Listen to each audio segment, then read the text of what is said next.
adventure for Wendy. Peter Pan, the Lost Boys, loved listening to Wendy's bedtime stories. Tinkerbell, too. They never missed a telling. They all relied on Wendy's gripping tales of swashbuckling pirates, hidden treasures, and magical sparkling pixie dust. But one night during story time, the Lost Boys all looked bored. Even Michael and John found their sister's tale dull. "We've heard all these stories before, Wendy," Cubby grumbled. "Please tell us a new one," John chimed in.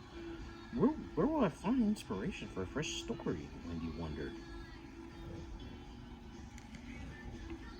When it came to her, Wendy's bedtime stories all started Peter Pan.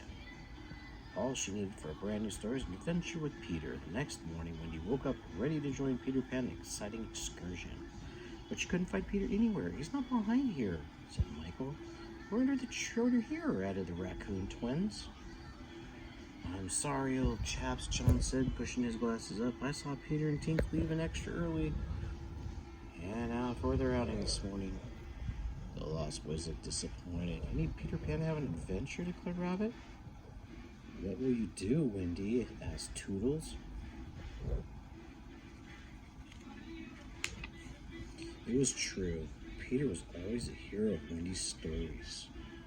But Wendy wasn't concerned. "Boys, don't you worry," said Wendy. "I'll just have to create my own adventure."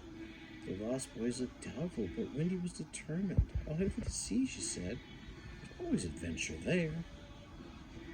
Wendy took a shortcut through the jungle on her way to the ocean. She ran under the rushing waterfall, skipped over the stepped stones, and greeted the hippopotamus that lived in the river.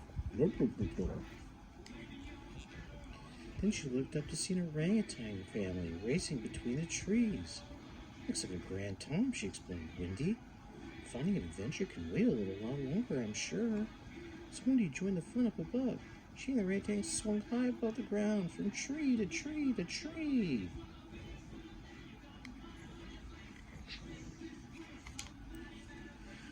"I wish I could spend all day with you," said Wendy, and everyone stopped to rest.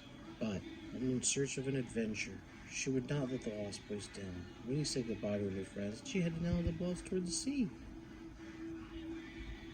As Wendy skipped past a shimmering mermaid lagoon, she heard someone cry out, "Help! Oh dear!" gasped Wendy. A mermaid was stuck in a fishing net.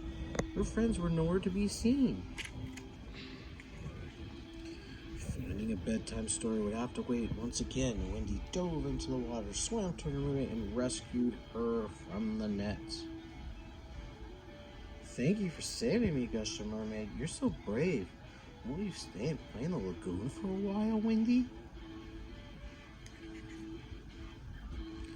Wendy and the mermaid splashed and laughed in the water. "This is so much fun," Wendy said as she came up from a dip in the cove. "But I really must be going. I still have to find an adventure." Wendy hiked along the coast. They passed Blind Man's Bluff, headed toward a rowboat moored at the dock. Once she reached the boat, Wendy thought she could finally start her adventure at sea. Then she'd have a bedtime tale to tell. But when Wendy arrived at the rowboat, she found Smee trying to steal it. "Now, Mr. Smee, you leave that boat alone," warned Wendy. "It belongs to the Lost Boys." Pirate grinned. "You'll have to fight for it first, little lass," he challenged. Wendy quickly picked up an umbrella that was inside of the boat. Clash, clang, Wendy dueled with Smee, using all of her swords because she learned from Peter a few tricks of her own. Soon the victory was hers, as was the boat. Her adventure could finally begin. But as Wendy looked to the sky, she saw the sun was setting on the horizon. It was time to head back.